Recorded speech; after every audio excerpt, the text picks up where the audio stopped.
ओम अखंडमंडलाकारं व्याप्तयेन चराचरं तत्पदं दर्शितं येन तस्मै श्री गुरवे नमः।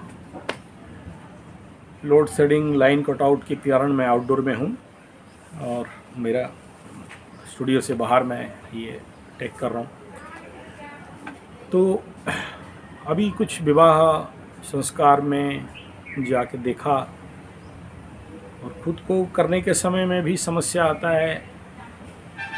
विवाह में सब ठीक है, चलिए समय स्थान काल पात्र लोकाचार कुलाचार और जो मार्केट में अवेलेबल है उन सब को उपयोग करके ही तो विवाह करेंगे। अभी सोचिए व्रतोपनयन हो रहा है और जटामांसी चाहिए तो जो बाज़ार में मिलता है उसी जटामांसी से करेंगे।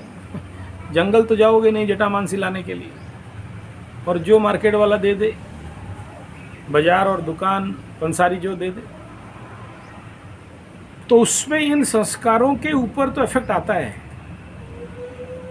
व्रतोपनयन संस्कार एक बहुत बड़ा मायने रखता है जीवन पे, एक परम उन्नति और जीवन का एक संस्कार होना। पहले संस्कार को समझना पड़ता है कि संस्कार माने क्या है, और संस्कार शब्द एक बहुआयामी विषय है। मैं इतना ही कहूँगा कि एक बीज संस्कार जब करते हैं तो बीज उन्नत होता है, उसका ब्रीड अच्छा होता है और उत्तम फल देता है। खेती का बात कर रहा हूँ।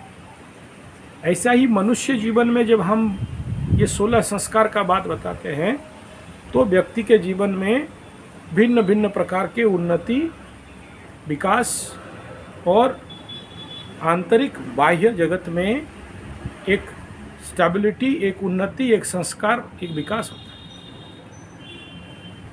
कुछ करें नहीं करें, एटलीस्ट इतना तो कर सकते हैं। जो हवन कुंड है आज बाज़ार में लोहे का अवेलेबल है बोल के लोहे के कुंड में, लोहे का यज्ञ कुंड में हवन करते करवाते आ रहे हैं, ये बहुत खतरा है। देखिए, पहला लोहा को शुभ कर्म में तो उपयोग नहीं किया जाता, और आप सबको पता होगा अशुभ कर्म में जब दिया को आगे बढ़ाया जाता है तो लोहे का सिक्का से किया जाता है। और लोहा शनि है, शनि अशुभ और क्रूर ग्रह है। और आप सोचिए, भगवान, देवी देवता, ठाकुर जी घर में पूजा करते हो तो तांबे या पीतल का दिया जलाते हो, थाल में आरती करते हो।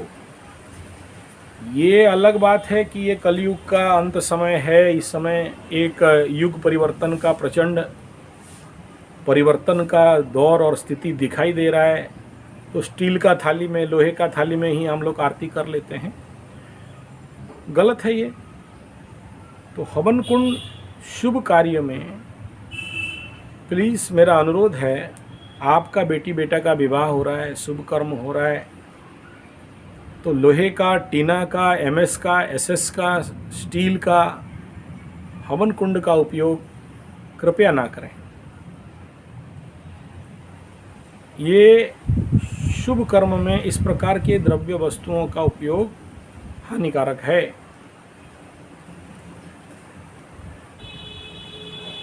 तो आप इसमें पीतल का कुंड कर सकते हैं, तांबे का कुंड अवेलेबल है। अगर नहीं है तो आप लोग हमें संपर्क करें, हम आप तक पहुंचाएं। हालांकि 2 रुपये ज़्यादा लग जाएगा। जैसे कोई बाहर में आजकल घर में शादी नहीं करते, ये एक ट्रेड बन गया है। घर में 10 ब्राह्मणों का पैर का धूल नहीं गिरेगा, अतिथियों का पैर का धूल नहीं गिरेगा। वो बाहर टाउन हॉल या फिर और कुछ प्रकार के लॉज, होटल, विवाह मंडप, फार्म हाउस मैरिज, ठीक है, आपका मर्जी। मैं यहाँ ये नहीं कहूँगा, सबके पास उतना बड़ा घर होता नहीं है। आजकल शहरों में कोई वो चिड़िया का घोंसला में रहते हैं 10 मोहल्ला 5 मोहल्ला के ऊपर, और वहाँ कहाँ विवाह का इतना बड़ा शुभ कर्म का अनुष्ठान हो सकता है। सच बात है। लेकिन जिनके पास सुविधा है, जो लोग गांव पे रहते हैं, घर में रहते हैं, छोटे से शहर में रहते हैं, उनका तो संभव है कि वहाँ बाराती आ सकते हैं, अतिथि और ब्राह्मण का शुभ आगमन वहाँ हो सकता है, उनका चरण धूल गिर सकता है, आपका घर इतने सारे अतिथियों के चरण धूल से पावन हो सकता है। चलिए ठीक है, बाहर भी करते हैं, कोई बात नहीं है, इसको भी स्वीकार्य है। लेकिन